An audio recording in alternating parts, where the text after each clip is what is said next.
Hybrid জবা হোক বা দেশীয় জবা হোক, সমস্ত ফুল গাছ থেকেই এই গ্রীষ্ম বা বর্ষায় ফুল পেতে যে পরিচর্যাগুলি করতে হয় সেটাই এবার আপনাদের সামনে আমি তুলে ধরব। নমস্কার, আমি দেবজ্যোতি, কুচবিহার থেকে। আপনারা দেখছেন রান্তুর ছাদ বাগান। প্রতিদিনের অভ্যাস মতো আজও চলে এসেছি একটি ভিডিও নিয়ে। এই ভিডিওতে আপনাদেরকে আমি জানাবো এই সময় জবা গাছের কী পরিচর্যা করতে হয়, মানে এই গ্রীষ্ম বর্ষায় জবা গাছকে কোন খাবার দিয়ে গাছের থেকে ঠিক এইভাবে ফুল নিতে হয়। ঠিক এভাবে যদি গাছ ভরে ফুল ফোটে, সঙ্গে এভাবে যদি কুড়ি আসতে শুরু করে, সেই গাছের সৌন্দর্যই কিন্তু আলাদা হয়ে যায়। আর এইভাবে গাছ তৈরি করতে শুরু থেকে কী পরিচর্যা করতে হয় তার উপরে প্রচুর ভিডিও আমি দিয়ে রেখেছি। কিন্তু এই গরমের সময়, মানে প্রচণ্ড গরম, প্রচণ্ড রোদ, এই অবস্থাতে জবা গাছের কী পরিচর্যা, মানে বিশেষ করে এর কী খাবার দাবার দিতে হয়। আপনারা সবাই জানেন যে জবা গাছ খুব হাই ফিডার একটি গাছ, মানে জবা গাছ খেতে খুব ভালোবাসে। তাই জবা গাছকে দিতে হয় সপ্তাহে 2 দিন অন্তত খাবার। একটি খাবার আমরা সাধারণত খোল পচা জল দিয়ে থাকি, আর একটি খাবার ব্যবহার করি আমরা জবা গাছের থেকে প্রচুর পরিমাণে ফুল ফোটাতে এবং প্রচুর কুড়ি আনতে এবং গাছের গ্রোথ ঠিক রাখতে। সেটা একটি রাসায়নিক খাবার, আর সেটা অবশ্যই 13-0-45। এই 13-0-45 কেন দেওয়া হয়? জবা গাছ যেহেতু ফসফরাস জাতীয় খাবার পছন্দ করে না, এদিকে আবার জবা গাছ খেতে খুব ভালোবাসে। গাছের গ্রোথ এবং বৃদ্ধি, তার জন্য দিতে হয় নাইট্রোজেনযুক্ত খাবার। আর এই নাইট্রোজেনযুক্ত খাবার পাই আমরা জৈবভাবে, যেমন বিভিন্ন খোল পচা জলের থেকে, ঠিক তেমনই পাই আমরা যে রাসায়নিক খাবারটির কথা বললাম সেই রাসায়নিক খাবারের মধ্যে। অনেকের সমস্যা হচ্ছে জবা গাছের কুড়ি আসছে কিন্তু কুড়ি ঠিক মতন ফুটছে না, ফোটে না। তার কারণ হচ্ছে যেমন পটাশিয়ামের অভাব রয়েছে, ঠিক তেমনই অভাব রয়েছে মাইক্রোনিউট্রেনের।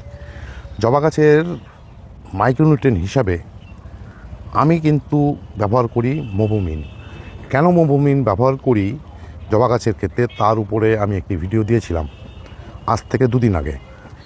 সেই ভিডিওতে বলেছিলাম কেন আমি মোভোমিন ব্যবহার করি।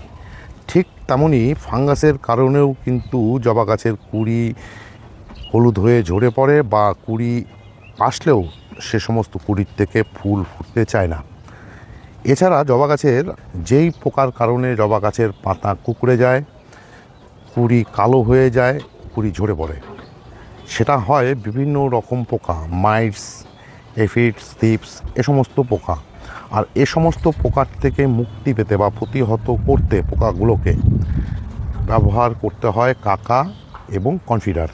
কাকা একটি জৈব কীটনাশক, কনফিডার একটি রাসায়নিক কীটনাশক। এই দুটি কীটনাশককে যদি ঘুরিয়ে ফিরে ব্যবহার করা যায়, তাহলেই কিন্তু জবা গাছের মধ্যে কোনো রকম রোগ পোকার যে সমস্যা সেটা কিন্তু দেখা যায় না। আর জবা গাছের সবথেকে বেশি যেই পোকাটি আক্রমণ করে সেটা হচ্ছে মিলিবাগ। আর এই সমস্ত কীটনাশক যদি প্রতিনিয়ত দিয়ে দেওয়া যায়, মানে যদি রুটিন মেনটেন্যান্স করে দিয়ে দেওয়া যায়, তাহলে কিন্তু জবা গাছের মধ্যে কোনো রকমের পোকা তার কিন্তু দেখা যায় না।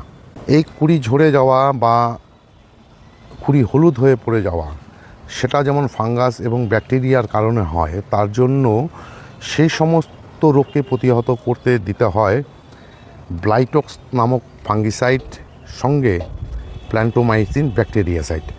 প্ল্যান্টোমাইসিন ব্যাকটেরিয়াসাইড আপনারা 1 লিটার জলে 1 গ্রাম, এবং ব্লাইটক্স মানে কপার অক্সিক্লোরাইডযুক্ত ফাঙ্গিসাইড সেই জলের সঙ্গে 2 গ্রাম মিশিয়ে আপনারা গাছগুলোতে 15 দিন অন্তর অন্তর স্প্রে করে দেবেন।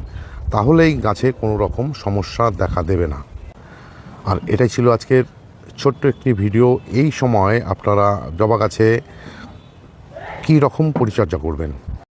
আজকের ভিডিওটি যদি আপনাদের ভালো লেগে থাকে বা ইনফরমেটিভ বলে মনে হয়, তাহলে একটি লাইক দেবেন, কমেন্ট করবেন। আর এ ধরনের নিত্য নতুন ভিডিও পেতে চাইলে মানে গাছ সংক্রান্ত বিষয়ের উপরে ভিডিও পেতে চাইলে আমার চ্যানেলটিকে অবশ্যই সাবস্ক্রাইব করে নেবেন, কেননা প্রতিদিন দুপুর 2টোয় আমার এই চ্যানেলে কোনো না কোনো ভিডিও চলেই আসে। সেই সমস্ত ভিডিও দেখতে হলে বা পেতে চাইলে আমার চ্যানেলটিকে সাবস্ক্রাইব করে নিতে হবে।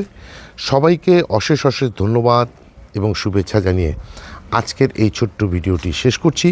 সবাই ভালো থাকবেন, সুস্থ থাকবেন, সবুজের সাথে থাকবেন। ধন্যবাদ।